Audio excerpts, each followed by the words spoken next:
welcome to the Tavern, everybody. It's been 1 year.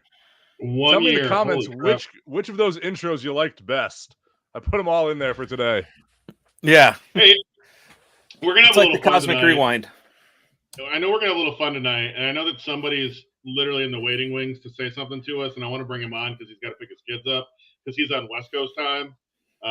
So I want to bring in somebody really quickly. Right out of the gate. Right out of the gate. Like, we're not messing around tonight. Right out of the gate, I want to bring in.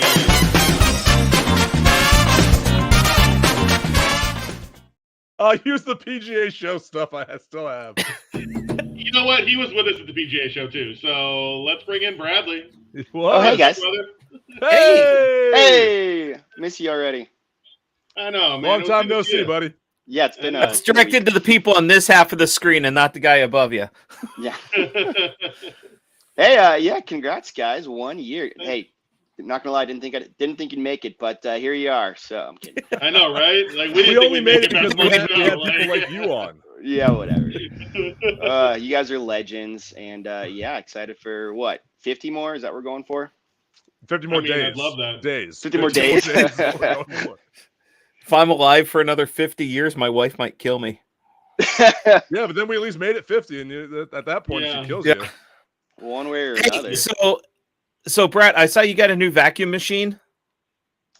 There's a good one in there. I got a couple. You know, show you around the shop real quick. How do you put the camera on this thing? I don't know. That closes it.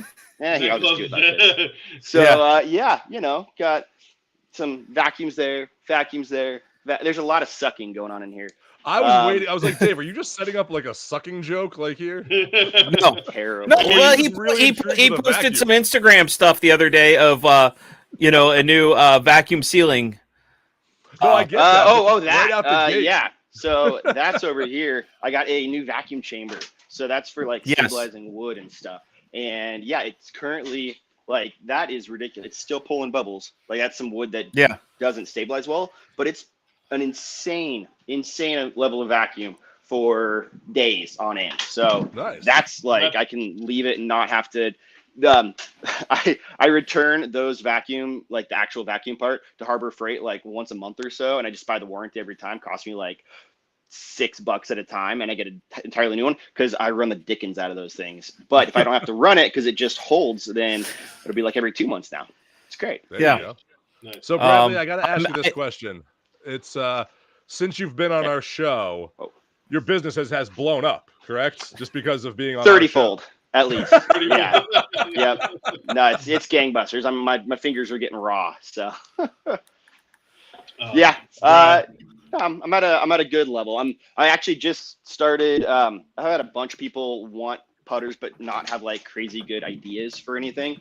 And most of what I do right now is like crazy special custom. But this oven is full of wood that it's all drying right now. So I've got a bunch of extra acrylic that I didn't realize expires like into this month that I have to pour. And so I'm going to make a bunch of blocks, and those will be much cheaper than my full custom jobs. You know, won't be doing like the crazy artwork with them, but those will be going on the website soon, whether it's like just the wood you can choose, or like I'll pour the acrylic and have the block ready to go. Yeah. So trying some new things. It'll be fun. Steve's awesome. Pulling something out. Which one are you showing off? Remember that one? He shows off all the time. Some blue sycamore right there. Some blue exploded and delicious. I might have some Cabernet and Syrah soaked wood coming your way in a little bit that I'll just send to you. That stuff smells so good when I cut it. So yeah, no, I love that. Made them out of whiskey barrels, made out of you name it. It's always I always love a good story, but when I just get cool looking wood, like some of the wood in there is chef's kiss, just ridiculous. Nice. Well, Brad, thank you for joining us. I know you got to pick the kids up tonight. So yeah, I told them 5, so I'm gonna be late, but they'll survive. I've got like a solid 10 minutes to get there. It's fine. Perfect. Yeah, but hey, congratulations again. Stoked for you guys and all your success. And, yeah, we'll talk soon. I'll be watching. All right, bye guys. All right. Thanks, Brad. Cheers. Should we just get on the list here? We've got 3 people waiting in queue. I don't want to keep people waiting all night. I think we should keep them waiting. We got to do our show. We got to go through and stuff to do. Our favorite Schubert is waiting, actually. Yeah, but he wants to watch the show. Him and Heidi want to watch the show and enjoy. We got. All right. Well, let's recap. Let's jump right into first round then. All right, let's do this.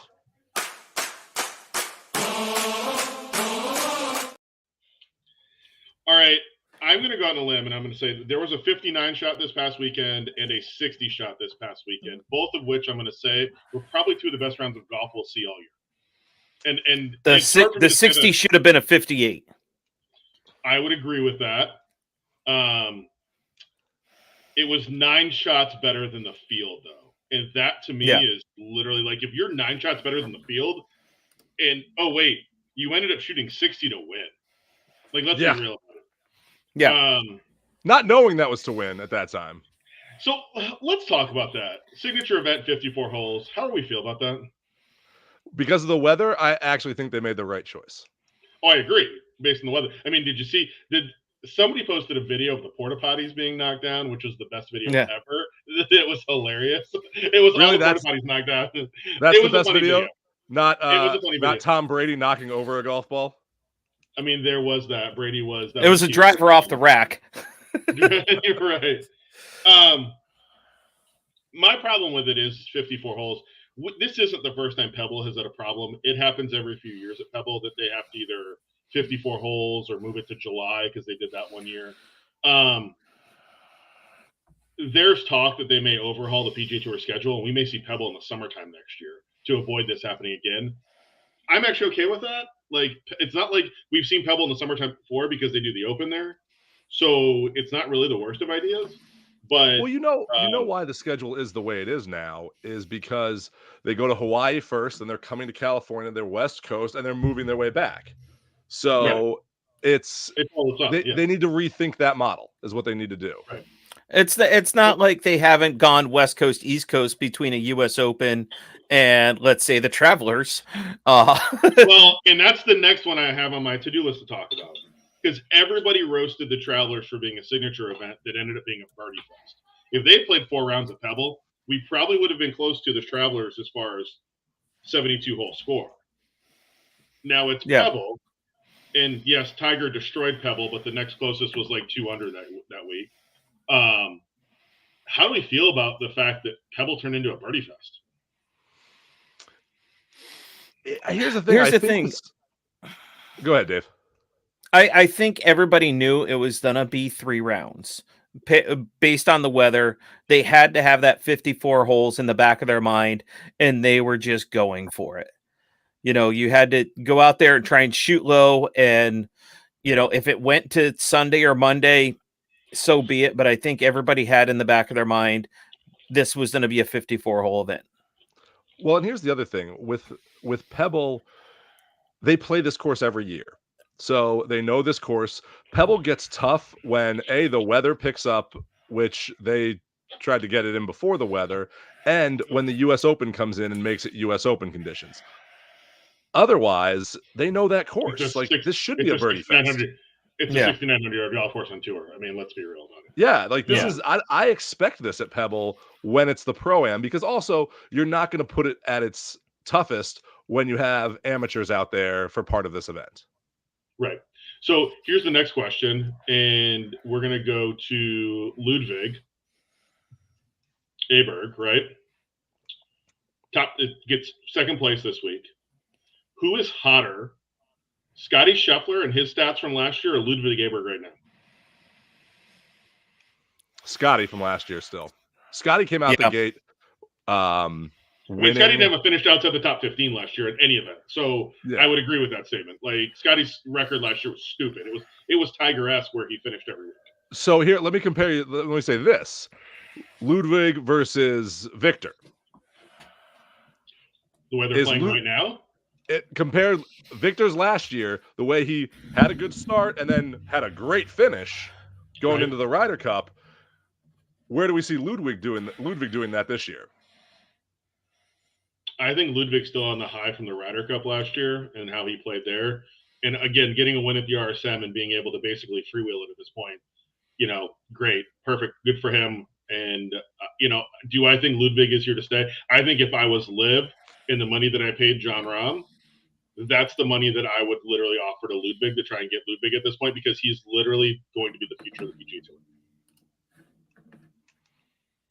I mean, that's really how I feel about him. Like, where he is going to be stupid. And this dude could literally, he's the best driver of the golf ball, period. Maybe in the history of golf at this point. The dude doesn't miss fairways. He hits his iron. He hit a shot the other day from like 137 yards, a little chippy 9-iron. And I was like, okay, that was fun to watch. Like, it was stupid. This little chippy 9-iron from 137. It looked like all of us just hitting a little knockdown 9-iron, where these guys on tour would have just flown wedge in there and spun it in there. He was like, no, we're just going to get a little chippy 9-iron in there. Boom, done. What's a knockdown? What's a knockdown 9-iron? Yeah. But here's what I'm going to say. I feel like I'm not going to judge on this right now, because every year for the past few years, ever since Tiger, we've never had a dominance like Tiger. We've never had anything like that, but we always put people up there. It's like in basketball with Michael Jordan. Right. We always compare people, but they don't live up to that hype. They live up to it for a while, and they become some of the greatest golfers of all time, and I think he will be. But the sustainment is where I'm going to see the problem, and that's what I want to keep seeing is, can he stay this high? Best comment ever. Thanks, Bob. Dave hits knockdown drivers. So does Tom Brady. But yeah, so that being said, Pebble was awesome. I watched Saturday. It was fun to watch. I was texting you guys. I know, Greg, you were at the office or Saturday. You were somewhere on Saturday. When I was texting I was in bed with COVID still. Oh, okay, that's right. And literally, I was sitting there watching. Wyndham Clark looked like he was a machine with the putter in his hand. I've never seen somebody make so many putts. Like, he made like almost 200 feet of putts in a round of golf. That number's stupid. Yeah. Like, boom, done. Let's just go make that. And then he misses 58 by 3 inches. Right. It happens. You're tired. Yeah. Been a long Nerves day. get you. So, but that's the thing. I like Pebble because of that pro-am aspect of it. I think it's a fun event. I think it's the only a lot of events do pro-ams, but you don't see them because they're just on Wednesday and it's people paying a lot of money for them. But I love that Pebble actually has the pro-am as basically part of the event. You know what it costs to play in that thing now? Oh, ridiculous amounts. $70,000 to play 2 rounds. That's $70,000. A lot of it is CEOs of the companies that are sponsors on the PGA Tour. So a lot of the title sponsor CEOs get in because they get to wine and dine. Yeah, that's what a lot of programs are. It's people. It's rewards for employees. It's companies that get stuff for it. It's great and they're fun to watch. But if anyone needs a group out there, the golfing dads are always ready at a moment's notice to play in a pro-am. So yes. If you want to see that knockdown driver, one of us will carry the bag, and the other two will play. Just FYI, Nate from Acorn Hill says he has a new launch dropping on Monday. So just if you're looking for Acorn Hills, they have a new launch dropping on Monday. Nate has been hustling lately, and I'm proud of that kid. He's been doing some good work out there. So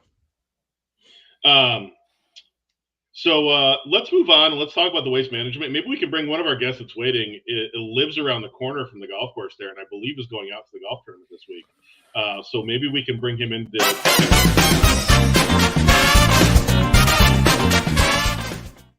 I hope he knows he's on now. We are. Penn State, baby. What's up? There we go. Scott, Dave, quickly, what are the odds this week, Dave? Where are odds with Dave this week? Well, hold on. If we're gonna do this, don't be jumping.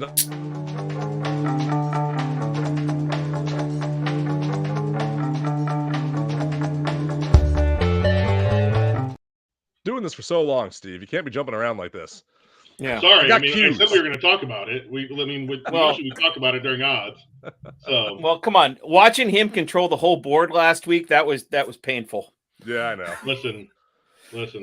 I watched. Dave doesn't control anything. Dave doesn't have any control here. So yeah. No, I got nothing. I'm just here and frozen. Dave, who we got as a favorite this week? Coming in at 4.5 to 1 right now, as no surprise to anybody, is going to be Scotty Scheffler. JT coming in at 10 to 1, And Max Homa 16-1, Spieth at 18, and Sam Burns, everybody, at 20-1. Sam Burns has been playing well this year. Yes. Yeah. Okay. I'm going to see if any of the three of us pick him because I doubt it. So No. Scott, are you heading out to Waste Management this weekend? Yeah, I'm actually looking at all the texts coming in right now. I have a lot of friends that are doing standard bearer and shot link and tracers and all sorts of other stuff. So that's usually where I get some of my hookups for tickets. And Nice. so it looks like I got 4 for tomorrow. So I'm gonna head out for the Pro-Am probably tomorrow. Gonna get up there on Friday. I try to stay. You know who played in the Monday Pro-Am out there? Tuesday. Today was the first one. So today was the first Pro-Am, and tomorrow is the bigger one with more of the a bigger celebrity. Russ Ortiz. Yeah, he played today. Yeah. Dave, you know that name, Russ Ortiz? Yeah. Yeah. Okay, just want to make sure. I know he pitched for your favorite team in baseball, Dave. Yep. So Scott, have you been? I'm going to ask this question. Have you gotten to experience the Coliseum? Oh, absolutely. Yeah, I've been there multiple times. Tell us about it. What's it like? It's an epic experience. I mean, I've been going to the Open for years before the Coliseum existed, right? So I was there, back in the day when Tiger hit the hole-in-one. We were all sitting on the grass, right? You're up on the grassy knoll type of thing. So I've been there watching that thing expand year over year over year. You, JFK, all of the above, right? Oh, for sure, too right? soon. Wow.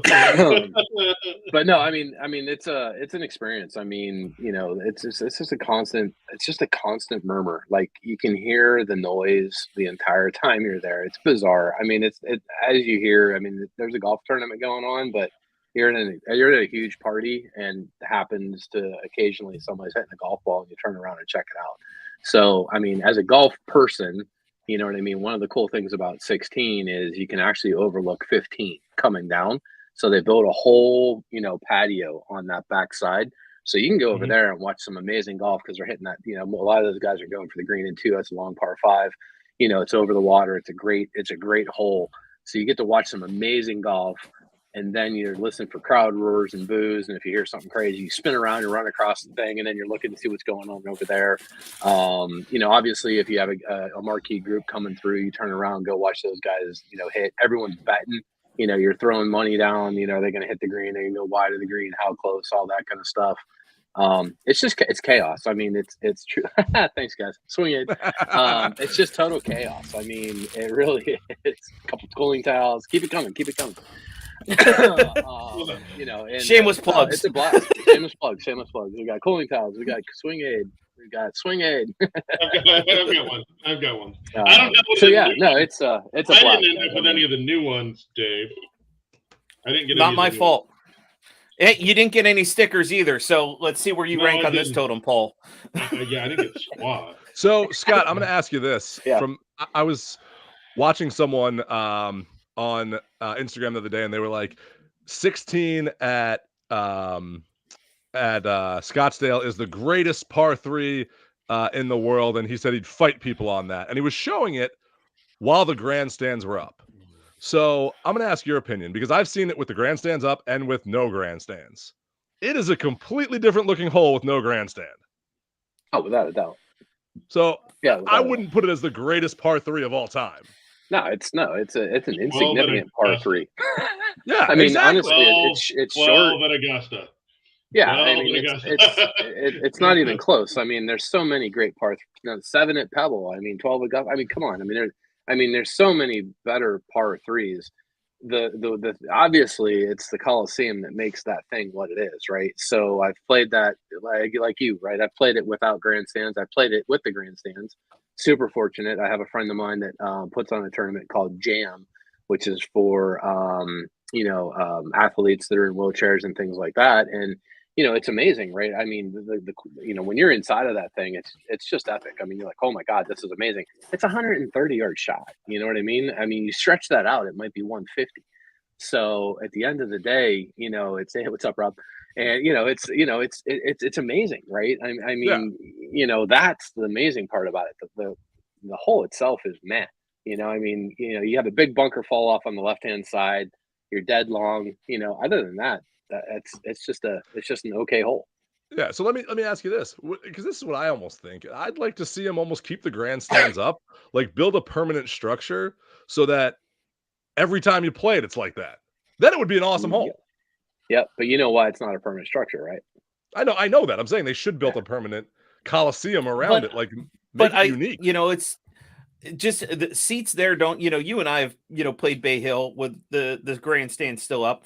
Yep. Yeah, it's nice to see them, but what makes that hole so unique is the atmosphere. That's Grandstands don't bring the atmosphere. That's just like sticking a tree out in the middle of a fairway. It's iconic, but it doesn't make the atmosphere. No. Yeah, even when you play it with the grandstands, it's not the same. I mean, it's better. It's better. Yeah. And you kind of visualize what it's really like that day, but yeah, it's still, it is what it is. Dave, Scott, I'm going to ask. I mean, could we get the Desert Fox speakers out there to be the music provider for the Coliseum? I feel like you mean like one of these? Yeah, what? Yeah. There's the shameless plug. One of these? One of those. Yeah, and maybe we can even put a logo on it and everything, right? I mean, right. There you go. Yeah. Customize that. Yeah. That's what they need out there. Yeah, we could definitely do that. And for those of you out there listening, they are now live on DesertFoxGolf.com. And for the first 50, they're 50% off. You didn't hear it here. No, you did hear it here. We want that kind of promotion on here, man. Yeah, we want that. It literally just went live. So Eric just texted me. He's like, "Hey, we're up. We're live." He's still probably working on a million things. I'm going to get ready to do all the marketing behind it. Eric, if you're watching, what's up? We missed you. We missed you at the PGA show, but yeah, next year maybe. So exactly. Yeah. Was he one of the ones in the video from the shop doing random bowling things? No, he was on a beach in freaking Mexico. I mean, we had a couple buddies there. A friend of ours was, turning the big 5-0. So he was on a fun trip and enjoying life, in the beaches, in the sands. That was Logan and our operations manager Gloria. They were tearing up the warehouse and clearly not doing any work. Yeah. So Logan. Scott, hey, Logan, if you're watching, that's Logan. Yeah. Exactly. Hey, being you're going to be there, who's your pick for this week? I'm wearing the hat. It's orange. You take Ricky? Oh yeah, that dude's money out there. Yeah, he is. That is true. What's his odds? Like about 180 to 1? No, I feel like he's that. I'd figure 45 to 1. 55. Ooh, I was close. I'll take him, man. I love Ricky. Ricky's we've always been huge Ricky fans. He's won out there before, so yep. What the hell? I'll take him. And who's your pick for the Super Bowl this weekend? Pittsburgh Steelers. Oh, okay, cool. All right, good. I'm picking Taylor Swift to Taylor Swift to beat Beyonce. Is that what? I got it. It's such a tough pick. I mean, so those of you may or may not know, Brock Purdy is, a local Arizona guy out of Gilbert, right? He played high school football right down the road, right? So have become a big Brock Purdy fan, right? Yeah, it's like, okay, love that. Mahomes and Kelsey and what those guys can do. I feel like the Chiefs are going to win. But again, I think it's all going to come down to what Brock shows up and when he shows up. First half, he's terrible. I mean, and then the second half, he comes out, he looks like an all-star quarterback, and and he's going to get it done. But I guess if I had to pick, right? What's that? Because he's Mr. Irrelevant. He wasn't picked till later on, so he doesn't show up till the 7th round. He's a 7th round player. 7th round player. He's a 7th round player. Football player. Yeah. Hey, Scott. Scott. Lee is asking if he orders one right now, can you put his logo on it? Sure. The answer is no. These are all direct to consumer. It has our DFG logo on it. But Lee, don't worry. You just give me a call and we'll take care of you. Okay. All right, cool. Well, Scott, thanks for joining us tonight. Thanks for coming on. Thanks for being a great fan of the show. Great partner for ours. And, so yeah, we got to get on to our picks and then get into happy hour. So, and And just get ready for Penn State football next season. We're gonna Yes. be a new. I appreciate you guys. It was awesome having you down or being down at the show.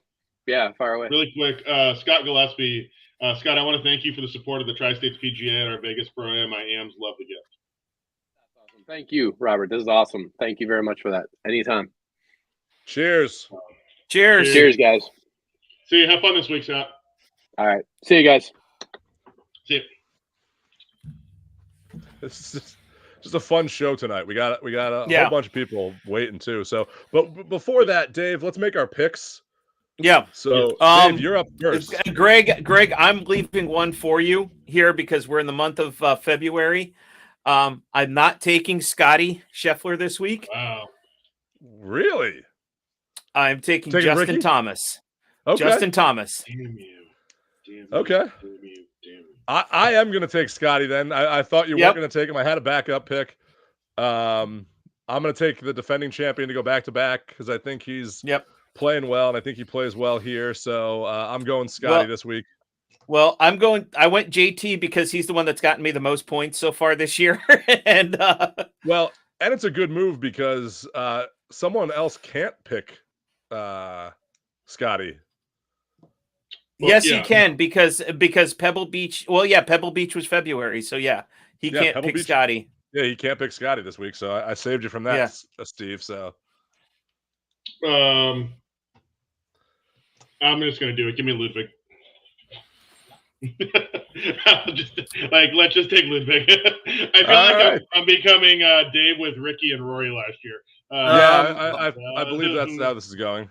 Yeah. Hold on. Let me find his odds because he's not near the top. Which is surprising. Is he even playing? Dave, put it in right now because if he's not even in the field, that's even funnier. Well, if he's not in the field, no, I get a new pick. Well, you should have looked beforehand. Yeah, you should. He is not in the field. You picked someone not in the field. Unless he's below 55-1. I would be surprised that he would skip this event with all the other events he played. He is not in the field. No, he is not. All right. So we have our first pick of somebody that is not in the field. Not someone who hasn't even who withdrew. You picked someone, so it's all right. Just put him down for -5 because he didn't make the cut. There's no cut this week. There is if you're not in the field. I'm surprised he's skipping this week. Give me Jordan. I'll take Jordan. All right, I'll take Jordan. All right, let's move on to happy hour. I want to be here, right?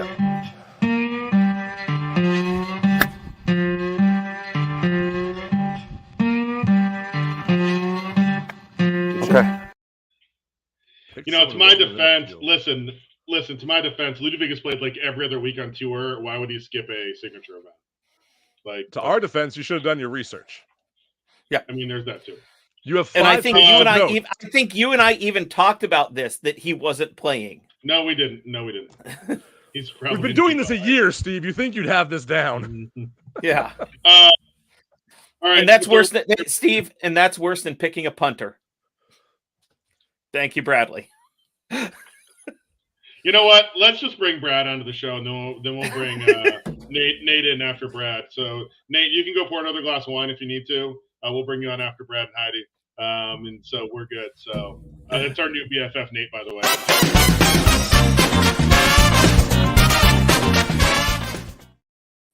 Now let's bring Brad in. Let's also comment. This is Heidi's first appearance on the Tavern. So Heidi, thank you for joining us tonight. No, she was there for the fantasy draft. She was there for the fantasy draft, but this is her first time on the that was the Tavern episode. Right? That was the Tavern. So, Brad, how you doing? Brad, first off, Brad, for those of you that don't know, Brad did have a little procedure last week. Brad, how you doing, buddy? Doing well. On the recovery, so everything's going well. Awesome. I'm drinking for you. Hey, Heidi, is he being a little bitch in recovery? Very much so. He almost didn't make it Saturday because I was going to put him in the grave myself. Oh, Is that more of a normal little bitch than normal, or is he a bigger little bitch than normal? Oh, it was bigger. It was definitely bigger little bitch. You guys, based on He our was PG never rating, we only can say present on little bitch one more Saturday, time. and I had to move away. This is a family show. This is a family show. Yes, we are allowed. So, This section brought to you by. yeah, the word. Hey, so Brad, we missed you. We missed you down at the PGA show. I wish I would have made it too. It was one of those things where the surgery came first. So then once I found out that the date had to happen on this day to kind of nix the whole let's fly to Orlando thing. I'll be there next year. There's even rumors that the significant other might come with me. Or I'm just sending Nice. you on your own. I haven't decided yet. She just wants alone time. Bradley, you also missed this a few weeks ago.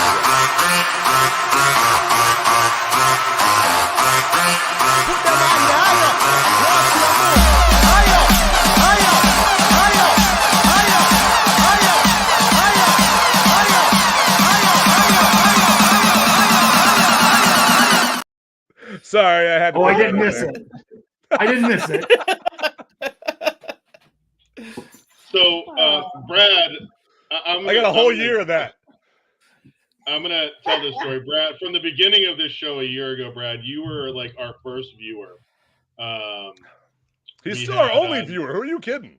It was you, Lee, Rob, my dad, and Mr. Delawi. And that was it for like week one. And I look back and Brad, you've been there every week, so I just want to say thank you for being there, being supportive of us. And for Heidi, koozie. And for Heidi and her always fun random comments, I appreciate those too. So you know what, that makes it half the fun. And before we get going too far, guys, congratulations. 1 year of the show. You hope for nothing best with the show. Bigger and better things down the road. And I talk to Steve on a regular basis, so it's kind of neat to watch things blow up.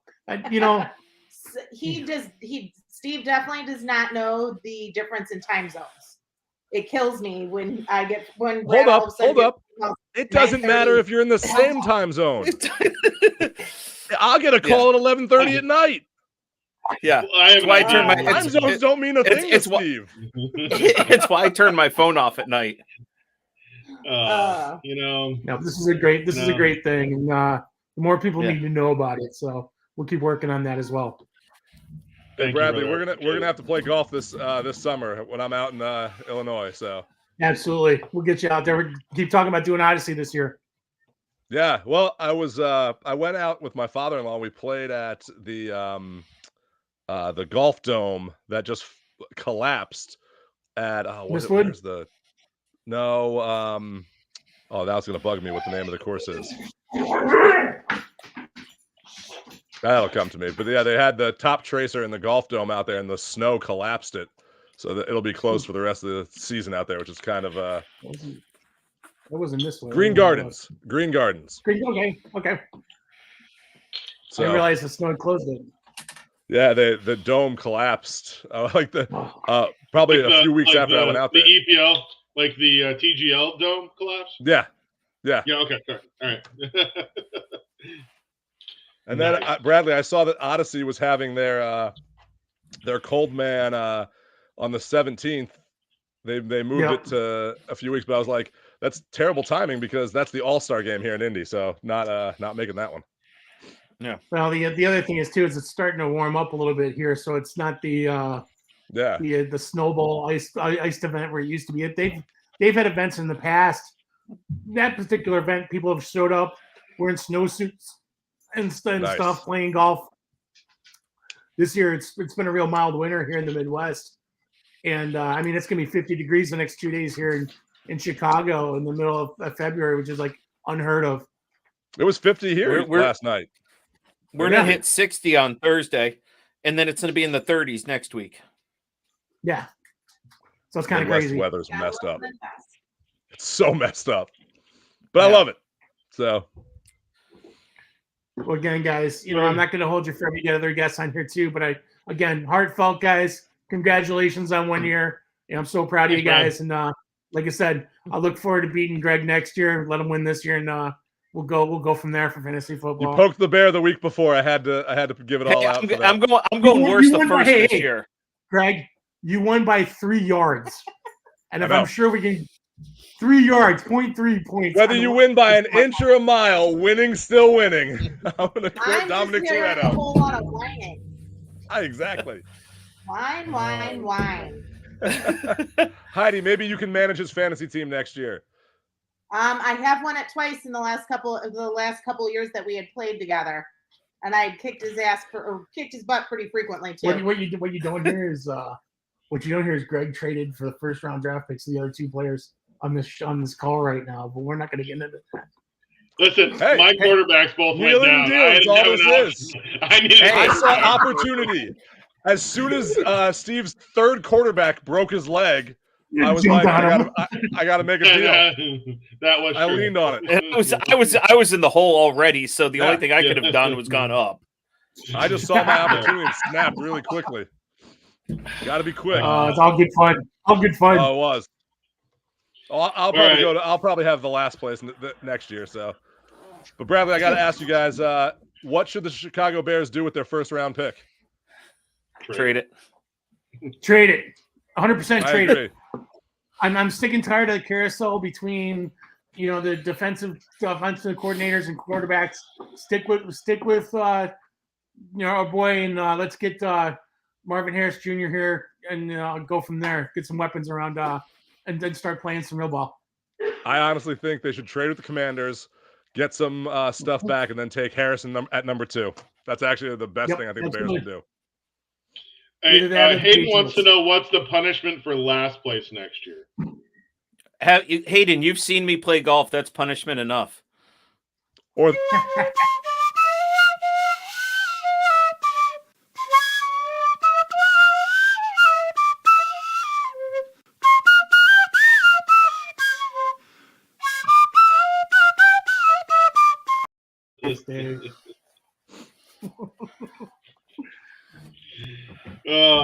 Heidi just asked, like, why is the recorder playing? And I'm like, oh, that's Dave's theme song.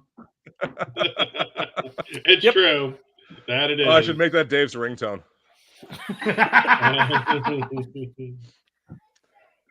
Well, Bradley, thank you for being a fan, for being on the show, for what you do with the Midwest Golf Association, with Adaptive Golf. So continue doing what you do as well. And thank you for being a fan and being on our show. Absolutely, boys. Thank you much. Thank you. Hey, next week, wow. I'm going to bring in our new BFF. We met him at the PGA show. His wife has been on our show before. He's been on our show before. He has. He's been on. He was on our show at the PGA show. Live at the PGA show. Live at the PGA show.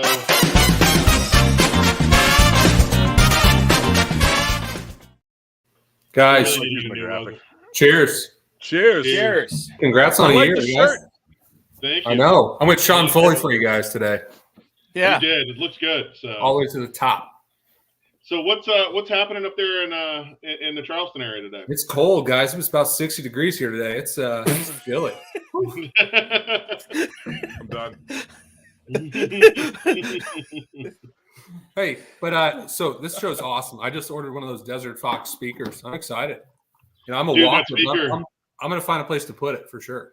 That speaker is like volume amazing. Wise, perfect. Yeah, it's perfect. Like it's also durable if you drop it out of your cart. While trying to take a photo of it. I'm a walker. I'm going to find a place to put it though. I'm going to find a place to put it. No, the story is Steve was testing it when we were playing golf in Florida, and he took a turn trying to take a picture of it and knocked it out of the cart and almost broke it. Yeah. So it's Steve tested and it's durable. Yeah. Oh no, yeah, he did find the charging cord underneath of it when he broke it. I didn't break it. Listen, I didn't break it. It did not break. It is all in one piece. I can go get it if I need to. Because Scott makes quality merchandise. That's why. He does. Just like Bear the Palm makes quality merchandise. Thanks for the plug, Greg. Thank you for the plug. I only plug what I truly believe in. There's another vouch for Yeah. So so let's talk first. You are a golfing dad, and I believe did one of your kids win a golf tournament this past weekend or the weekend before? Yeah, he won last week, and this past weekend he finished second. But yeah, we've got both of our kids play golf, and it's really got me back into the game, which is fun. But yeah, our oldest Palmer of Bear the Palm is an absolute golf nut. Like we've got to pull him in. We've got a putting green in the backyard, and we've got to pull him in at night. He's just nonstop, so it's a lot of fun. Yeah. But he's out there winning this tournament, having fun, and he's if nothing else, we talk about his outlook on golf. Win or lose, he loves it. So it's really cool to see. That's awesome. Yeah. Hey, and I gotta say, meeting you guys at the show, and getting a firsthand, hands on with the shirts and everything that you guys have been doing. Hats off to you and Lindsay. It's been absolutely amazing. I'll be right back. Top quality fabric that you have there, and just having talked to you and your wife just on the show, and then just getting to meet you firsthand, and putting your product in our hands. Come golf season, my son will be sporting some of that as well too. Awesome. Yeah, we appreciate your support. You guys have been great, and I'm going to kick it all to Lindsay because it's really this is her brainchild. But being a nurse practitioner, she's got a background in pediatrics and the needs of children, right? So I just think it's cool. We left and we kind of debriefed the show, and I love the other golf brands. That's the fun thing about golf, right? Everyone everyone is supporting each other, right? And I love Peter Millar. I love them all. They're all great, but they kind of think adults first and then kids. Lindsay's gone the exact opposite. She's thinking, junior golfers first and then adults. We get shirts twice a year, and I'm super happy for it. But, the kids get them the rest of the year, which I think is great. So a little different look on the business. It's funny. One of the things that we talk heavily about on the show is growing the game. And we look at growing the game as obviously the youth and where do we go. And the future of the game is the kids. And you guys, by putting the kids first, are definitely one of those brands that's growing the game. So, keep doing what you're doing because it's fun to watch. It's fun to see. I have a funny feeling that Greg's son got up and that's why he had to get up because he's playing dad duty tonight because his wife had to work. Yeah. No, they, putting the kids first is an amazing thing. And it's where the future of this game is. And, brands that do what you do, brands that do our next guest, and I'll say it, Lee from Wedge FX, and being able to have custom stuff and do the different things that a lot of people can't do. And you guys focusing on the children, like that is where we see just great things happening with the future of this game. Yeah. And that's exactly right. So, growing the game is obviously great. So we're going to take a different spin on it and growing, we're going to help kids grow from the game of golf. Right. So if they're comfortable on the course, they're going to, we've seen, our kids, their social skills have, grown light years and just their mental game, right? Yep. Just being able to, golf is full of big emotions, right? We're on the course and it's like, oh my gosh, you got highs, you got lows. Yep. Being able to manage that as a kid, that's great. And they're not going to do it if they're not on the course. So we got to make them comfortable. We got to get them out there. We got to get them participating in tournaments and playing with their parents and their grandparents. So if we can make them comfortable, we'll get them out there and we'll help them grow from the game. Well, I think the greatest thing for that getting kids into the game is it teaches you teamwork. It teaches you humility. It teaches you patience. It teaches you, it does. It teaches you all these things that a lot of kids don't get from many things out there, which swearing. are fun. But it teaches you swearing. It teaches there's that too. It teaches you gambling, alcohol addiction. But it does. It teaches you to have fun. It teaches you to care about the other people that are out there with you, care about the course, care about nature, care about all those things, because it's a game that just when you play it, it just brings so much joy that you want to be better when you're playing it. Absolutely. All around. Absolutely. Yep. Couldn't agree more. Well said. Nice. Well said. Well, Nate, thanks for joining us tonight. We got another guest, and I don't know if somebody else, we might have another surprise guest before we end tonight, but thank you for joining us. Say hi to Lindsay. Cheers. Congrats to a year, guys. You're doing awesome. Thanks. Thank you guys. All right. All right. Bye now. Bye. I gotta say, I love what they do. Not just from they make great clothes for kids, but just what they're doing for the game too. Like we talk about that all the time. Growing the game, they're growing it from the ground, from kids, from that, and helping them get into the game and keep it. They're keeping it classy. I'm just gonna say that. No, Odin, dude, bear the palm. Like, you think about a brand that created something, and we had them on before the show. We had Lindsay on, and what she's created, and then be able to actually touch the clothes and put them in our hands and see how just soft they are and how great they feel. Especially, I have a child who's on the spectrum who's, it would be, I wish that he would fit in their clothes because he has gotten to the point where he is wearing adult clothes now at 9 years old. But, the stuff is amazing, and I can't say enough great things about it. So, yeah. And they're doing stuff that most clothing brands don't think about. Smart move right there. We need to get some kind of code for us to get something out of this because we're just promoting this out of the way. Right. But here's the thing. I will promote any Penn State alum all along the way. So as I'm wearing my Pennsylvania beer shirt. Exactly. It's time to bring somebody to the show that has been has co-hosted with us. Duff's coming on. We went to Augusta National Golf Club with him this year. I've never seen this guy before in my life. I don't know what you're talking about. We got to play Paris Island with him, which was a cool, fun experience.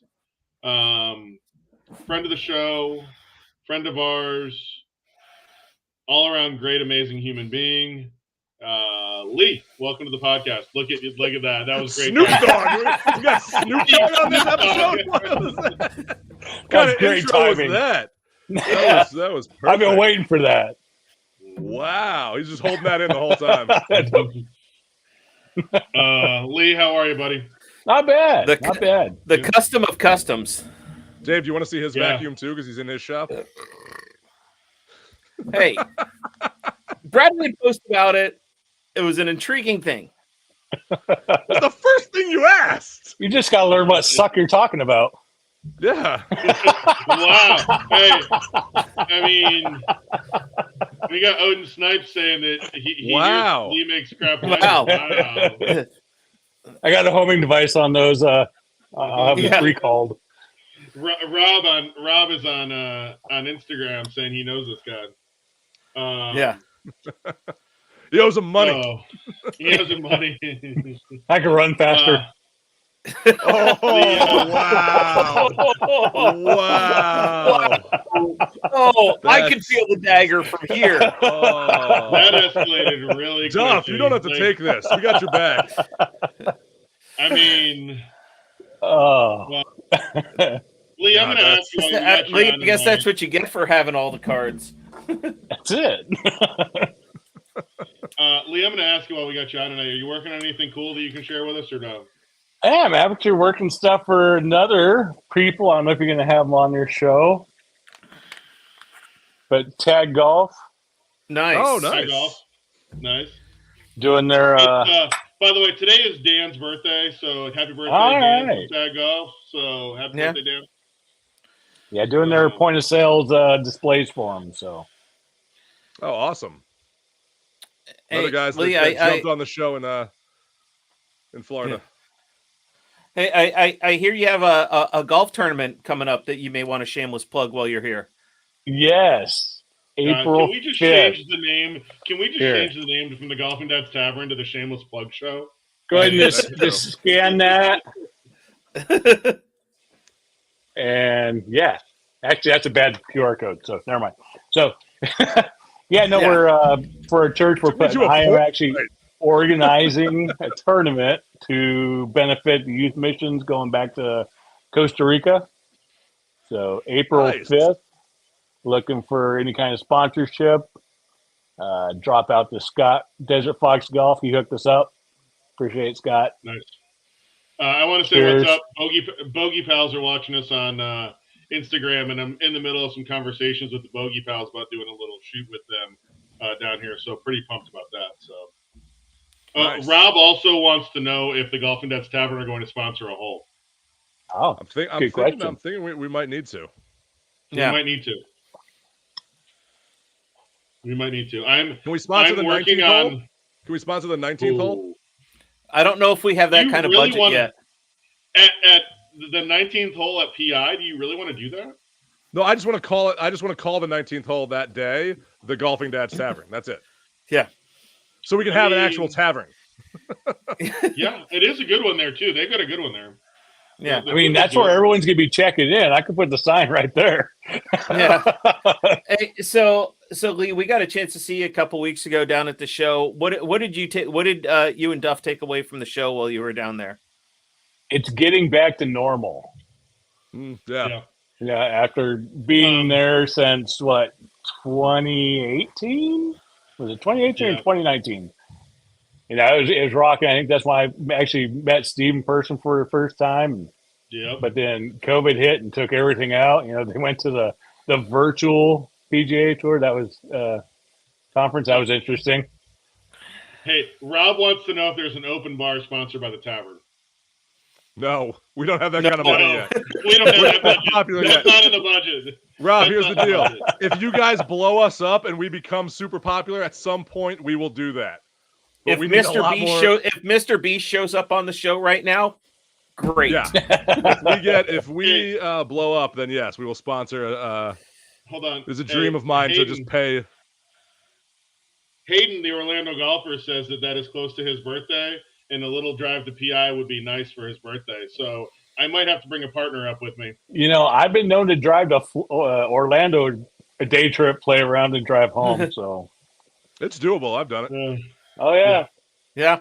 Greg and I did that for years. So Lee, no, excited about the tournament. Excited to have you on the show again tonight. Brad says he's at. I was. We keep it at the same time, Steve. Brad's adding a 19th hole sponsor for his tournament too now. Nice. Brad, we're still not sponsoring that either. You're welcome, Brad. I'll get the Tavern's budgeted. Information to you. Get dangerous. We can get budgeted out real quick. And I gotta say, me and Duff went up to Brad's tournament up there, and that was an awesome time he threw up there. Absolutely enjoyed it. Can't wait to do it again. Hey, next time I want to be there for that. Can we talk really quickly about the match that took place the week of the PGA show? Did it really happen? Or was it just no, I agree with Lee. Couple groups playing golf and yeah. Next year the match will actually be we all played against each other together and have fun. I mean, I was talking crap to you guys all day long during that, but you weren't there to listen. I'm almost thinking next year maybe we do it Ryder Cup style and we each I play with Lee. That's exactly what I had in mind. That's what we do next year. We're already planning it now. I think we do. We put teams together. I think we actually put teams together. And we play 6-man, 2, and we do a whole thing, and that would be a lot more fun, I think. That is absolutely, and I will have the cups. It'll be we'll come up with a name for it. There we go. Okay. All right. Well, Lee, thank you for joining us. So Greg's planning it, right? Yeah. We'll put the right people in charge this year, Lee. Yeah. It'll be a collaborative effort stacked in the Tavern's way. Yeah. Well, hey, Bradley might be back. Bradley might be down. Mr. Schubert might be down to join this party next year. I think we should make it a whole draft. Alex wants to know if you're making it to the Midwest in July for the Odin Shindig. What shindig? All right, we'll have to find out about that. We'll find out more, and then we'll find out more. Bradley will be there. I'll go up there for Bradley, so there you go. Lee, this year, not gonna lie, that's a hell of a long drive. Minnesota is. Lee, we'll have to work it out, and I'll have to make it this year because I just didn't work out last year. But this year, we're gonna make it happen. Chelsea says that she'll play. She's on our team. There we go. Because she gets it from the ladies' tees. I'm good. That's Chelsea hits from the ladies' tees. Rob hits from there too, and we're good. There we are. All right, here we go. Yeah, it's an 8-man team. We got to have eight people each. All right, I'll find my fourth. There we go. Yeah. Okay? We'll figure it out. Yeah. All right. Cool. Well, hey guys, appreciate you guys. Congratulations. I know we did your first on-site. You were the first, Lee. Was here. First on in the on garage. You were first, Lee. You were the first. I'm glad to be your first guest. You were our first guest, Steven. That was a fun day in your garage.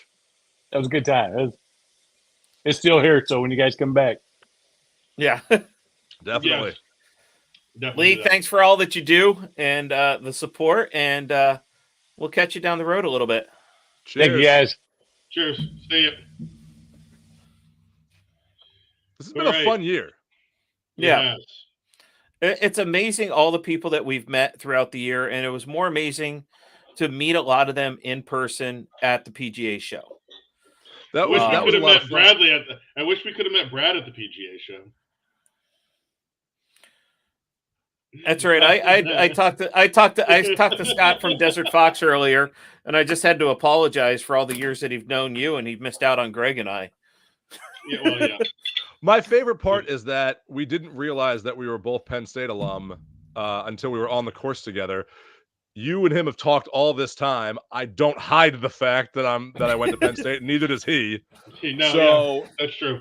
It's crazy that happened. But it was, Dave, you're right. That was the fun part for us, for you and I, of being at the show, was not only the people that we met for the first time, but getting to know people that we've seen on the show and got to see in person there. And some people that we were just bringing people on the show there and doing the show together. That was a lot of fun too. So yeah, that was always a good time. So. And random run-ins with my fraternity brother at Oakley. That was the craziest thing. Steve and I are just sitting there talking to the one of the reps from Oakley, and Dave comes over and bear hugs the guy like he's his brother, which turns out he is. Like, it was crazy. Yeah. And he calls him a different name too. That was the weird part. Yeah. Yeah. That was that fraternity. And he responded just right, but boom, and it was just the conversation just kept going. We were like, Dave, we're not that close with this guy yet. Calm down. Yeah. Well, let's move on. Greg, it's time for the ever popular Smack of the Week.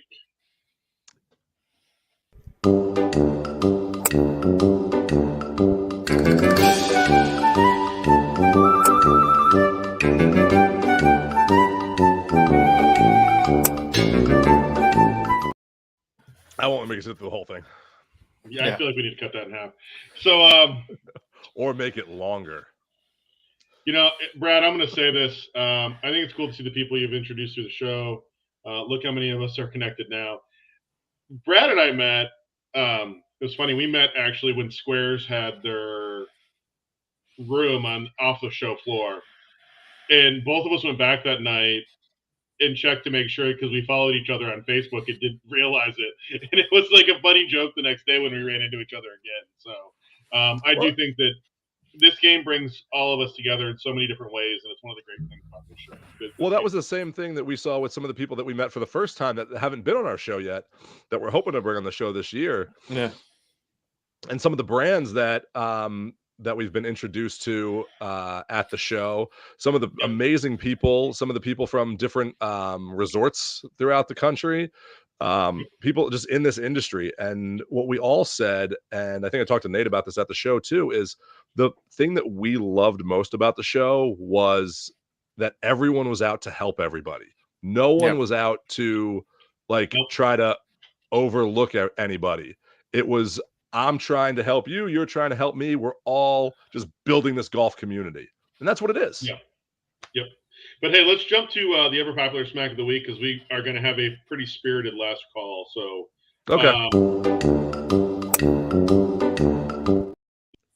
That just helped. Rob did message on I know on Instagram one more time. I can just predict Rob at this point with the Smack of the Week thing. So So as much as I wanted Smack of the Week this week to be Tom Brady, I did not want to get blocked by the PGA Tour again.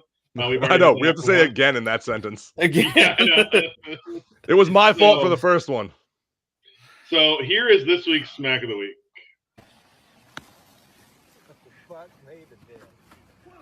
Oh, fuck!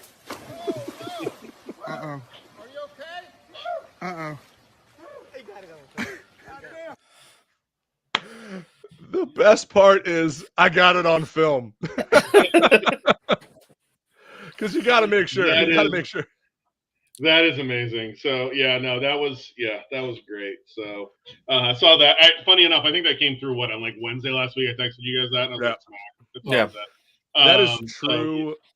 True golfing buddies are gonna film it, laugh, and then ask, "You okay?"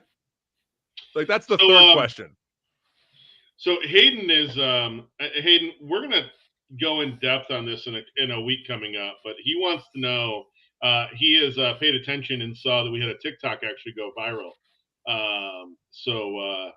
Yes, we've had a TikTok go viral this week. If you haven't seen it, go check out our TikTok page, Golfing Dads Tavern. Somebody was talking about the price of golf, and we're going to get into this in a coming week, but we feel like there's a bigger topic that we want to get into tonight. That's right now. So that topic doesn't go away. That topic's still going to be there today, 6 months tomorrow, from now. 6 months from now, 8 months from it's not going to take us 6 months to get to that topic, but just understand that topic is coming. So well, let's get into our topic.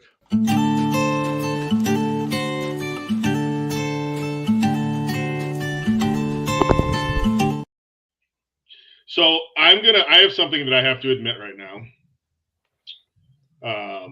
You were wrong again. To live. No, he's going to live. He was paid by the PIF, and he is now going to live. He's leaving the Golfing Dads Tavern for live. He got $5.35.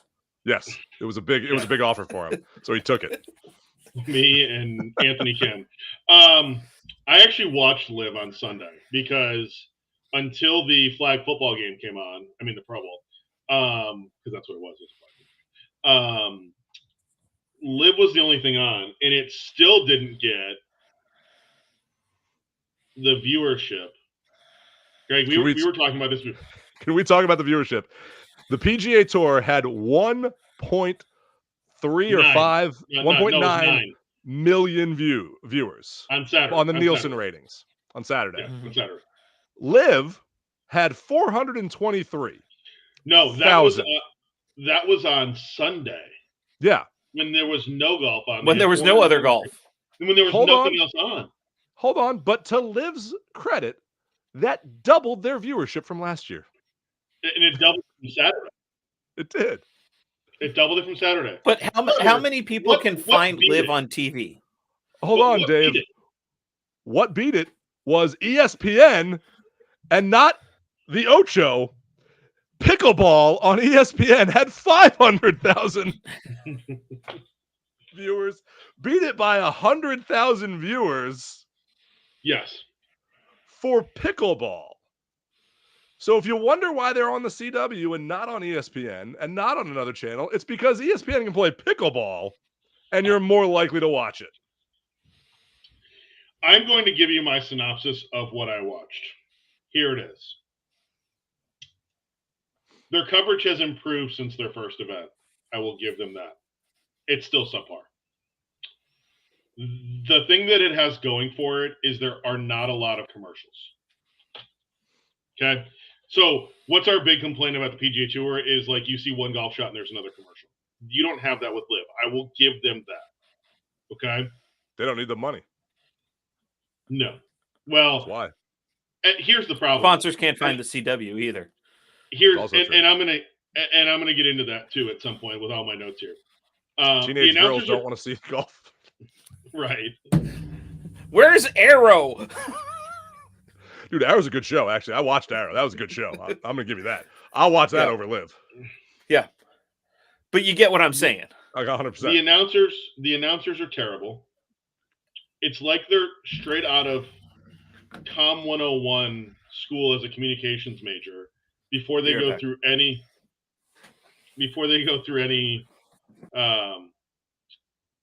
any training on media coverage. They're awful at talking about golf on TV. It's literally embarrassing. They should be embarrassed with their coverage. I will give Joaquin Neiman credit for his 59. You shoot 59 anywhere, you deserve credit for 59. Is Mayakoba again? Bryson shot what 58 at the Greenbrier. It still didn't, and you still shot 58. It's still a great score. I found there was an interesting comment this weekend from John Rahm as I was looking through trying to do some homework for this, and it was John Rahm said playing on LIV is not too different from how we play at home.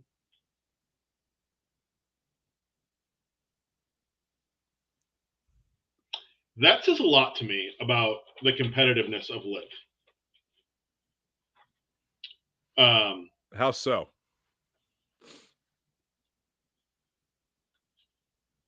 Again, a casual round at your home club with the music going is a lot different than the competitive nature and what's trying to go on at the PGA Tour, to me, in that statement. Well, so that's again what I took from that was you're right. It's casual. It's more like playing with your buddies and just trying to because I felt like Rahm did what I wanted to kind of see out of LIV over the past year. Is it seemed more with him like a team event, not just for Rahm. He was in it for his team. Like that. That's what I liked about it. And here's my problem with that. And I'll say this: then don't tell me you want world golf ranking points if you want to be a team event. No, I get that. And I've said this from day one that they need to pick what they are. And right. If you want, I want you to be a team event. I want to watch LIV. I want to support LIV. I want LIV to be great if they're going to be something, not the anti-PGA. That's what I don't want. I don't want them to be the anti-PGA. Let's get to this because you and I have had a pretty good dialogue about this in conversations over the last week. And I think we're going to get to this in this. I want to go over a few things, and then we're going to get to this because this is going to be a pretty good dialogue of where we're going to go. I felt like it, and one of the things that I wrote down about the announcers from LIV was that it was like talking to Jake from State Farm, from the Jake from State Farm commercial, when she's like, "Who's this? She sounds horrible." He's what are you guy. wearing? Khakis. Yeah, he's khakis. Like that was what I felt about the announcers on the LIV Tour. They only show 10 players. They literally show the leaders, and they show any of the teams leading, and that's all they show. You're not going to see anybody back in the pack, even if they hit a great shot. They don't. They have one really cool camera angle, and they have a drone that has shot tracer on it. And it's really fun to watch. Their putt line is good. Not really. Their putt line's terrible. The only cool camera angle they have is their drone with shot tracer on it. The format, yes. Everyone complained about Bad Bunny. That was the comment that I saw online, was everybody complaining about Bad Bunny's music because that was the music they were playing when everybody was playing. The LPGA, Dave, you were there, and we sat in the suite at Nona, right, for the LPGA tournament. And they had music that's what my memory tells me. They had music playing in the suite, right? Yes. But they turned the music down as players were coming up to hit, right? Down and or off. Right. LIV just has it blaring, and they literally had speakers. Like they had the back tee box, and in between the back tee box and the next tee box up is the speaker pointing right at the tee box. Like, can we figure out a better spot to put the speakers in so that it's not just blaring right at the players and the bass is just kicking right at the players? But that's what they want. Yeah, but it's awful. Like John Rahm backed off 3 times because of the bass. Well, that's the thing, but that's what they want to be. Is they want to be that funky. They want to young, be youthful, loud. They want to be 16 on every hole. Yeah. Now, I was texting back and forth that somebody was on the ground in Mexico. Anthony Kim is confirmed he's going to LIV. Mm-hmm. I know that has. So I'm going to say this: I will probably watch LIV Jeddah just to watch AK play. He will draw Is his people. Belt buckle this big? I don't really care what his belt buckle looks like. I want to watch Anthony Kim stripe irons, and that's what that dude did better than just about anybody I've ever seen. The dude just flushed irons all the time. I'm only watching for Anthony Kim. I'm not watching for anything else. and I might just watch. They have that new Google Cast, and I might just watch the Anthony Kim Google Cast because that's really how I feel about it. Anthony Kim, though, took $10 million off of an insurance policy that said he'd never play professional golf again. So I want to know, what are they paying Anthony Kim that he's going to have to cover that $10 million insurance policy on top of? Well, here's the thing. They're not getting any world ranking points. Is LIV considered professional golf? Yes, that's true. Paid. No, that's true. Paid. You're getting no. They can work this. No, Dave's right. They could work this where he doesn't get paid to play golf. He plays golf for free and gets paid another way. It's a loophole they could actually work out. Yeah. I mean, or they just pay the $10 million back to the insurance company. Yeah, I guess in their couch cushion. It's like saying the Savannah Bananas aren't real. They're getting paid to play baseball. They're still professional baseball players. They're entertainers, but they're still professional baseball players. They're playing baseball, actually, if you've been to those games. Yes. Yeah. Yes. But I guess it could be the same thing with Anthony Kim. It's still professional golf, whether you're getting paid to play a sport. It's still you're no longer. Well, it's the same thing when Nick Dunlap won a couple weeks ago and couldn't take the money. Anthony Kim's considered an amateur on the LIV Tour. Right. Yeah. I mean, so the question that you have to ask, and last week they announced that the Strategic Sports Group was investing currently $1.5 billion, and then there's a draw for another $1.5 billion later on down the line. What does that mean for the discussions with the PIF? What does that mean for LIV and the conversations with LIV, and where does it go? And what happens to LIV if where does it go from here, depending on which road gets taken? So here's what I think is happening. Okay. I think that the PIF Monahan talk and deal that was up and out there, I think that was to squash the beef. That was to kind of take away the lawsuits, take away everything here, and kind of say, hey, maybe we'll come together. But in reality, it's just to say, we're going to do our thing. You do your thing. This is our kind of way to kind of do it in a way of not having to say that. I feel they were just trying to mend fences there. The more we look at this, it could happen eventually, but I think they're going to run as two different entities. I don't think the merger is ever going to happen. So here's my problem with that. I can see that happening, but the bigger problem that I see happening is if it doesn't happen, they're going to John Rahm you to death at this point. They're going to literally just open up the coffers and be like, we don't care. And then at that point, we'll pay you we'll open up the checkbooks, and they're going to offer Ludwig Aberg $500 million to go. I mean, let's be real. But at that point, here's the thing: you still need an ROI, and that's not happening with your unless your Google Chromecast individual thing is going to be your ROI right now, and we don't know that till we see it. And they made I can honestly say in advertising last year on CBS. Here's the thing: $1 million. Here's the thing: I did house cleaning on Sunday, and I didn't even watch LIV. I did laundry. I don't know what's more impressive: Dave doing house cleaning or not watching LIV. Both. So that's a draw. But here's the thing. So if the PIF is going to open up, if LIV is going to open up and say to everybody, including Rory, because I think there's a number out there that Rory would take, and to be a martyr, I think there's a number out there that he would take to go. There's a number out there everybody would take. There's a number out there everybody would take. But what they have to do, the PGA knows how to do golf coverage, even if you're going to throw 16 gazillion commercials.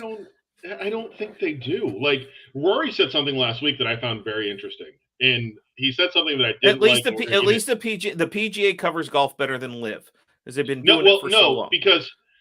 And I would disagree with that, because all of us complain week in and week out about the coverage on the PGA Tour because there's 85 bajillion commercials. Like, that's our biggest complaint. Like, You don't watch golf. You watch commercials with a golf shot. But at least you know how to watch golf on the PGA Tour. You don't know how to watch golf on Live.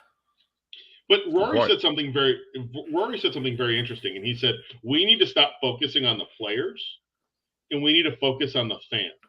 Now, I'm going to say this because they're not focusing on the fans at all because they haven't done anything for the fans. They literally are a cash cow because we'll all pay whatever. I mean, Bay Hill tickets are $100 a piece for Thursday through Sunday, and I think it's like $70 for practice rounds.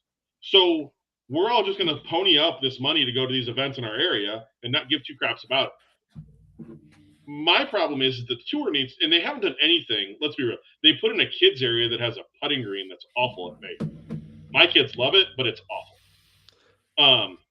Yeah, but Steve, I don't think they don't need to keep pandering to all the fans. They need to. I watch golf because I watch golf. Like, they have a good product. They just need.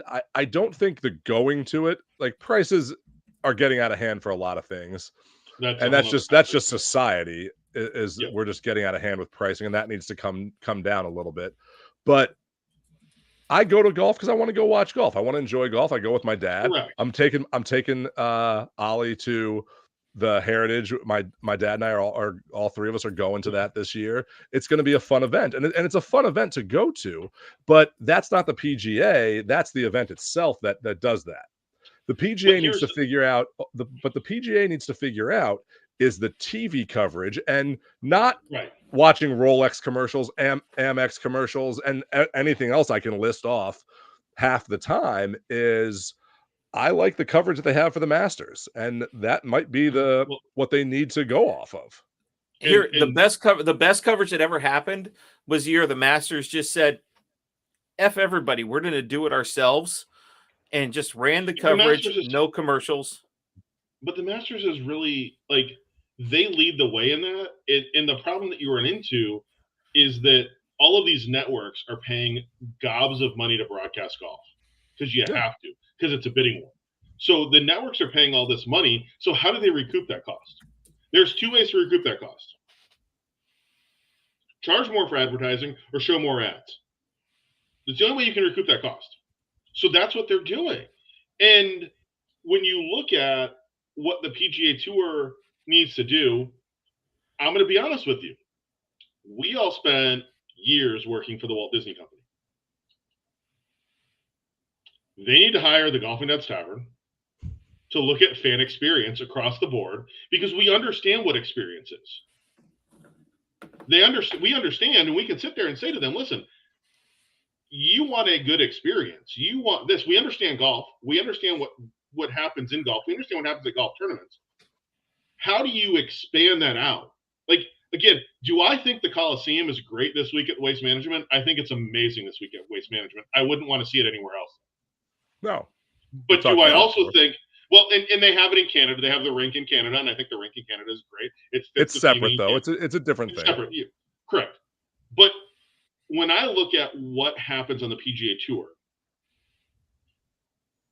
when you think about going into a theme park and you think about like the experience that people are getting and what they're paying for, like I do not want this to turn into Caddyshack 2 on the PGA Tour. I don't. Like that was the worst. That's the worst idea ever. But do I think that we really need to have a long conversation about the experience of going to these events and how do they improve that experience? It's not the same thing anymore. You can't let all these old guys sitting in a room that all they know is golf sit in this room and say, well, we're going to do it the way we've done it because it's always worked. It's not going to continue to work because society is changing and the people that we're talking about and the demographic that we're dealing with is going to struggle to draw. It is. They don't like that. Like you talk about what they need to do is you're going to need to think about how the fan experience is. But I think COVID switched a lot of this. I think COVID was like 2020 was the problem is you made fan zones and like just for kids and things like that, where like the kids can go over there and experience that. But it became this small little area when like Dave, you and I went to Bay Hill. And what I loved about going to Bay Hill in the past, and this is going back to like 2009, was I loved that we could just walk up, you talk to golfers. We talked to Ricky. Like Ricky came to us at that point and was like, "Hey, you want my autograph?" Like I love Yes. that experience that you have, especially during the practice rounds, but even during the day. These golfers, I think they need to be engaging with not Yes. us, but the kids. I think they need to have that. Yeah. I think they need to have that fan, but they need to be engaging with fans. But on the flip side, fans need to be understanding of that. Hey, they are doing a job. So Right. if they can't, there needs to be this like almost bond between the fans and the players that I'd like to see grow better, because if I'm a fan of someone, I'm going to watch it. I'm going to invest more into it because I'm like, "Oh, I feel a connection with that person." Like Right. that's why people are fans. And that's the part that they need to get back to, is having that fan connection with people, because it's not there. Live doesn't have it. Live is going too much to the opposite of like, we're going to play music and blast and be a show, and we're not about the golf. But I like the team aspect that Live has, because I can now root for a team. And if you went that route, I think Live would be better on that end. Except their team names are awful. I don't care about the team name. The Phillies is an awful team name. That's true too. My mom's gonna hate me for that one. So, but that's the point. Is What's that a Yankee? That's a good point. It's not a great team name either. I ain't gonna lie on that one. What the hell's a Red Sox either? So it's like it's a sock. Only one player has ever lived up to the Red Sox name, and it's because he got it bloody. But they need to find what that is, and we need to go back to that in golf. And I think that would, because then I'm gonna watch it more. I'm gonna go to it more if I can. The other problem is that the NBA, NFL, Major League Baseball, what they have going for them is your team is always plays at home, so you can go to multiple games a year. Right. What the PGA doesn't have is I can't go to an event every year here in Indiana. I can, which is why I thought the TGL I thought had a ton of potential because of that, because it's literally one location. But it's one location. Again, like I wish that the TGL would have done, hey, we have a home stadium here, here, here, and here, like in those cities, because they're all tied to a city for some reason. Like have a home stadium there, and that would be kind of cool, because then you have like a home court advantage and things like that. There are ways you can kind of think about this, but you need to get back to that community engagement and bring people. And I was like, why did we kick Dave out there for a second? Like I didn't do anything this I was time. like, Dave didn't say it was going anywhere. But that's what they need to get back to, is having that. That's what I loved about going to golf events. That's what I love about going to the Heritage, because the Heritage still has that. It's a community event. Everyone on Hilton Head goes there and goes to this event. And that's why you go to this event, is because it's just, I'm going to see people. I'm going to go see people. I'm going to see Nate at it. I'm going to see Lee at it this year. So like you run into people at those events, but they also need that fan experience. Yeah. And that's what's missing. And I think, you look at what a lot of MLB stadiums have done, you've talked about, is a lot of them, these newer stadiums, watching the bottom line here, and there's a whole deal with Oakland right now. That's a whole different story. They can't do anything right. They can't. Like, yeah, oh god, you won't even talk about that.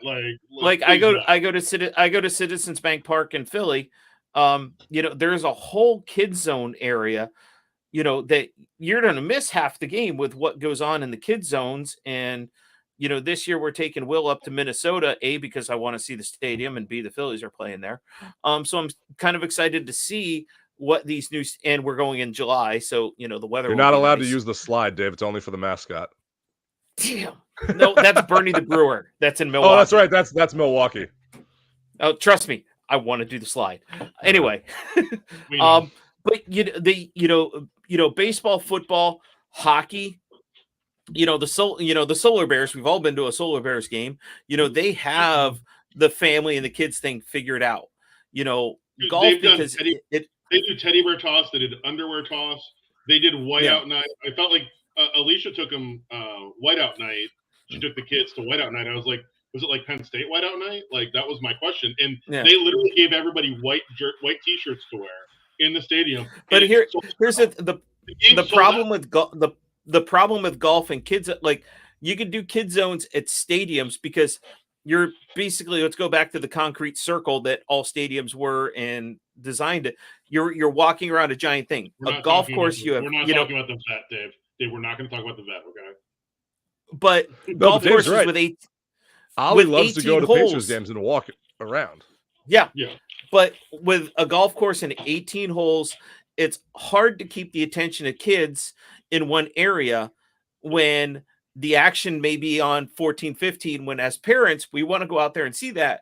Whereas NFL, NBA, NHL, MLB, we can see all that action at a kid zone and still feel a part of it. Dave, you know what they need to do? And you're right at this. They need to, like, instead of having these like beer tents that people are paying for on the things, you almost need a kids tent on certain holes that you can have some interactive stuff in there for. With beer. Like we're solving this right now with beer too. Well, here's the problem though. Like they tried that at Bay Hill. Do you want to know where the kids zone is at Bay Hill? Parking lot. No, you know where the buses drop you off by the 18th tee? Yeah. From Universal. Mm-hmm. The kids zone is right next to that. Yeah. So like you don't even get to the course. You're just stuck there now. Here's the thing. They don't do it right.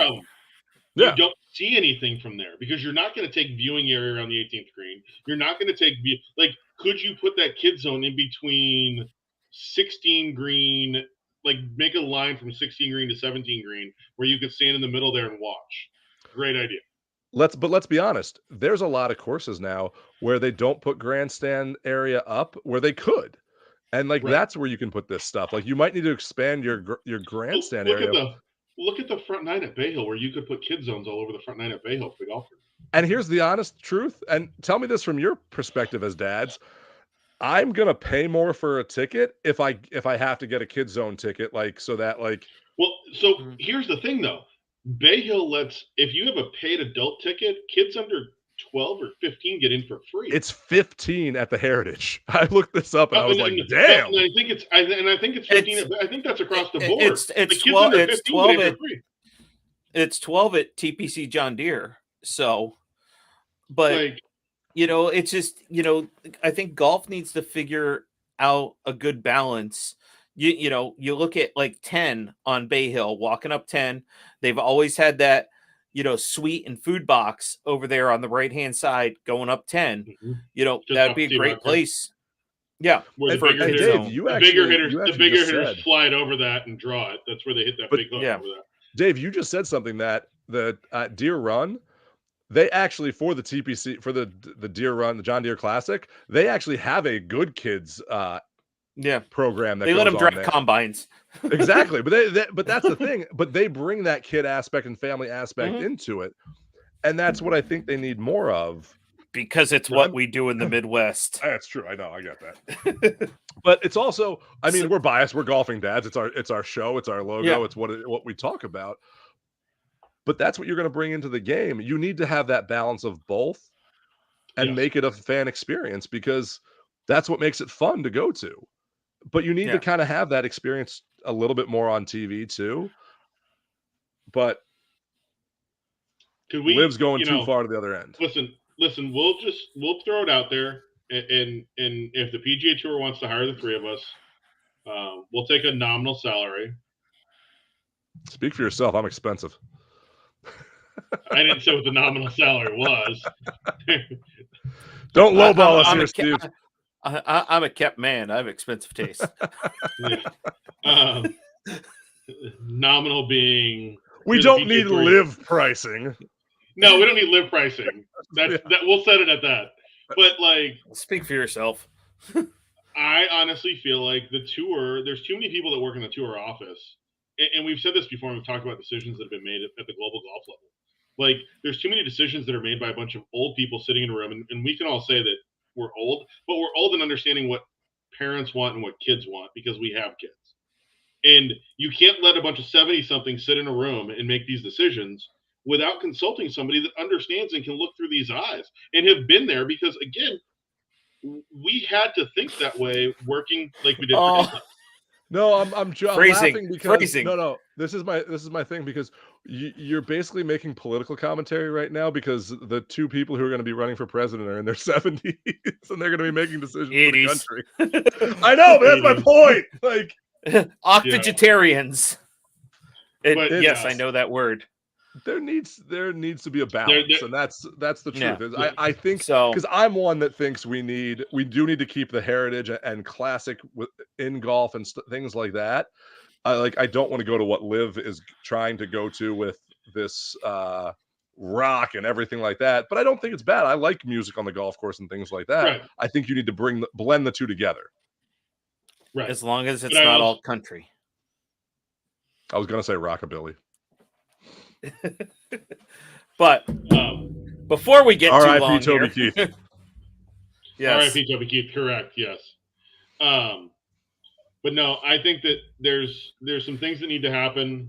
The Golf and Dads Tavern are available for consulting fees. If the PGA Tour wants to listen to us, we've all worked for Disney. We can help. We all have strong opinions. Yeah. Dave, I was gonna say Steve likes to just yell, so it's a. And then, yeah, there's that. But no, I still may work for pizza and beer. So. That's what the shirt says. I mean, you're advertising on your shirt. Where's my bottle of wine? Yeah, you haven't shameless plugged that tonight. I have not. Wow, restraint.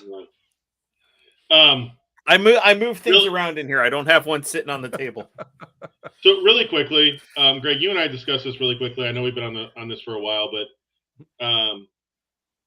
Rory came out last week and said that the LIV players should be able to come back, no penalty to the PGA Tour. Justin Thomas has spoken up, and so has Jordan against that take, saying that there needs to be some accountability for those players that left. What's your opinion, and what do you do? So here's the thing. I don't know that you really need to do anything. They went, they left, they had their thing. Either don't take them back, and if you want to take them back, you can't pay a fine because that's stupid, because where's that money going to go to? Unless that money goes into growing the game of golf, so it's going into youth golf and helping grow the game of golf. If that's where the money's going and that's where the fine goes, I'm for that. But you can't just take a fine and put it into something, because you can't fine them, and then that goes into the money that's then going to pay the players at some point. I think that's the biggest, if they want to come back. To me, that's the biggest FU, is that money's going back to the guys that didn't leave.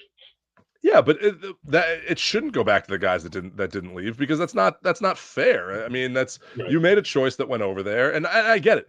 You chose to stay on the PGA Tour, and you know what? I actually commend you more for staying on the PGA Tour, players. Right. But I don't think like that you need to punish the players to come back if they want to come back, or if they're forced to come back. That's even a different story, because of a merger. Well, here's a good example. I decide to leave a company that we work for, and I go to the rival company and I sign a 3-year contract.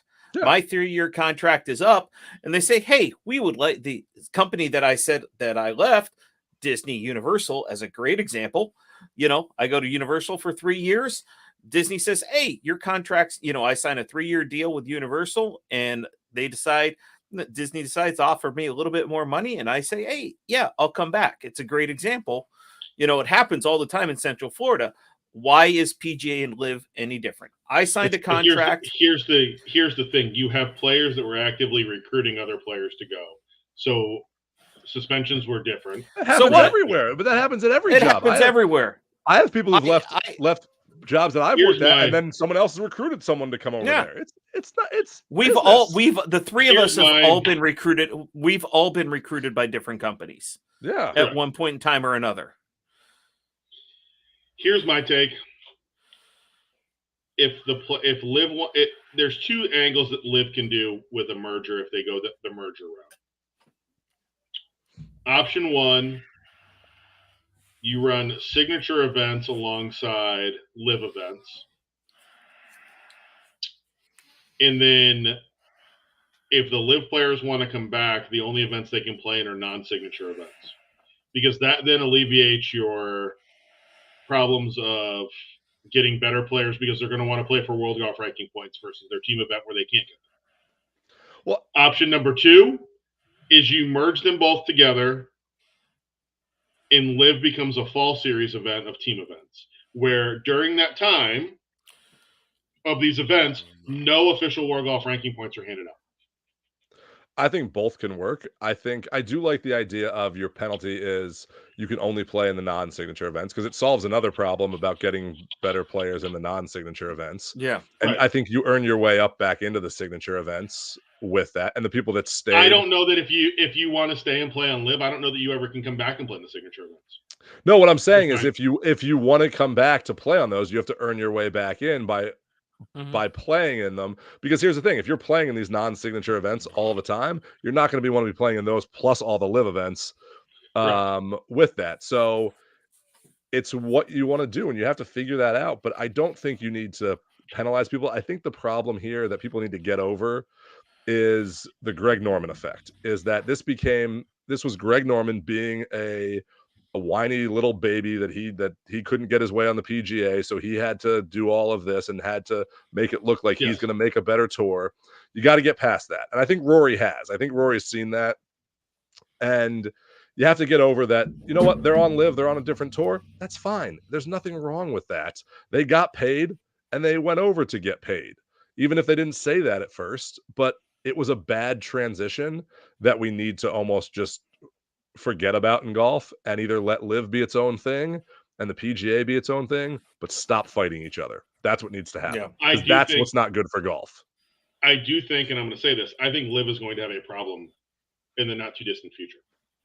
Oh, I agree. I don't think they're sustainable for the main reasons I've always said. They don't have an identity.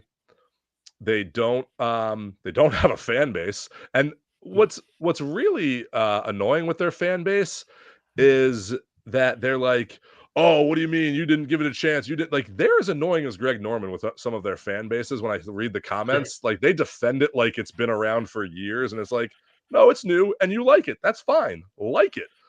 But know the facts that this was a league built out of spite, and it never should have been that way. And they would have been better off not fighting the PGA. I think they're bigger. I think they've got a bigger problem in the fact that they're not getting any return. And at some point, and you can say what you want about the Saudis having unlimited bank accounts and just funding this, at some point they're going to want to return. The PIF is going to want to return on their investment. And the original investment was for 5 years and $4 billion. From what I've been told, for what they're not just what they're paying the players, but what they're paying these courses and what they're paying their partners, like, I don't know that $4 billion isn't dried up at this point with the money that they've shelled out. And at some point, you're going to run into the Saudis are going to say, we want a return. We want our money back. Like, and we want more. And I honestly think that that Live needs the tour about as bad as the tour needs the PEF. From a TV standpoint, from a revenue standpoint, I honestly believe that they need them both. They honestly need them just as bad. And people can say what they want about, it's they don't need them. They've got the PIF behind them. At some point, the PIF's going to want their money. And yes, is it sports washing? And I tell you, we've beat this horse pretty good here. We've been on this. We've all said the ROI. It's still a hot topic, and it's going to be hot, and we're all going to have our opinions on it. And sometimes we may just need to let the dust settle, for a little bit here and see what happens. But it's a horse that's been buried, it's been brought back up, and it's been buried again. Well, I think the good thing it's going to be because there's so much going on with it right now. Like, again, over the last week, you've got players saying, "Oh, let him come back." You've got other players being like, "I'm not certain we can let them do that and let them save face in this league." Like, I think that there's, and again, Liv had a chance this past weekend where they had nothing up against them, and they drew 432,000 people. Let me say this. Here's what I think, bottom line, with Liv players coming back. people that should not come back, and I hate to say this, Phil Mickelson is one of them. Correct. Because of what the people that were more detrimental to the PGA are the ones that I think should not come back. But Harold Varner, 100% come back. Right. John Rahm, come back. Like that's those players like that. Bryson,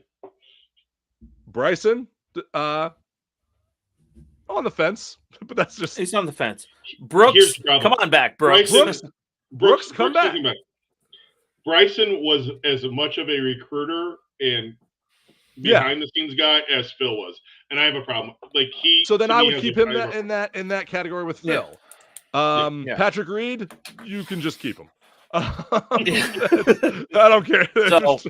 That's different reasons, but Sergio was one. Sergio, I put in that Phil category because I feel they were ones recruiting and bad mouthing the tour. Correct. And not in ways like Phil, I feel started out by just saying his opinion, but then his opinion turned into attacking. And that's where I have the problem. At first, I was like, yeah, Phil, I get it. And he's trying to be right the whole time. Every time I feel like Phil opens his mouth, he's trying to be right. Yeah, I feel like what's funny is he's getting paid the second most by any player that's over on LIV, right? Phil is. There's no bones about that, right? That was really a bad dude. He's just Scrooge McDuck in that thing. Like he's just rolling around his money, like diving into his coin pit. Do you want to know how many shots they showed of Phil on Sunday? 0. Yeah, that's 0. But that's my point. Is those players that were detrimental to the PGA Tour in their comments and in their recruiting, those are the ones. Yeah, maybe just don't bring them back, and you can say that as the tour. But the other ones, let them come back. And I think that's the difference. That's where we need to make the difference here. Yeah. Well, guys, as much as, I'd love that I think we should continue this conversation. I think our viewers at an hour and 42 minutes. Yeah, this has been it's our 1-year anniversary. It's our 1-year anniversary. We're going to keep going. But I know the three of us can just split 3 pitchers of beer and keep going over this again and again. But we're going to cover this again as it comes up next week and as things keep coming up. And, I'm pulling the card here that we gotta put a nip in this and I say we let's roll it up and let's say thank you to some people that weren't on the show today, like Simon and Golf Brands Inc. And Sports Brands Inc. Let's say thank you to that. Craig from Tag. Craig from Tag, Dan and Pat from Tag Golf. Yep. Nate from Acorn Hills. Nate from Acorn. Like it's been a great year, guys. I'm looking forward to year 2 already, and seeing where this goes. And definitely, we'll catch you next week where we get to recap the party known as Waste Management. And I feel like next year, what we need to have happen next year? Go to Waste Management. We need to do our podcast from the Coliseum. That would be goals. Oh yeah, goals. Oh no, Dave, don't ever say no to that idea, Dave. Dave, if you ever say no to that, we're kicking you out. We'll get Chris Stone to come out and hang out with us. We're sending you to LIV. Yeah, we're sending you to LIV because that idea is the best idea ever. Doing our podcast from the Coliseum Waste Management. Well, like always, cheers to everyone who's watched this show, everyone who's been on the show, everyone who supports the show. Yes. And we love doing this. We'll continue to do this. Even if you're not watching, we will do this because we just have fun. We hope you have fun. So cheers, everybody. Thank you, Dave and Steve, for putting up with us. So cheers, y'all. Tip your bartender. Deuces. Just really fortunate, man. I mean, having the opportunity to build something that's as fun as you guys would say. I mean, it's showing another light.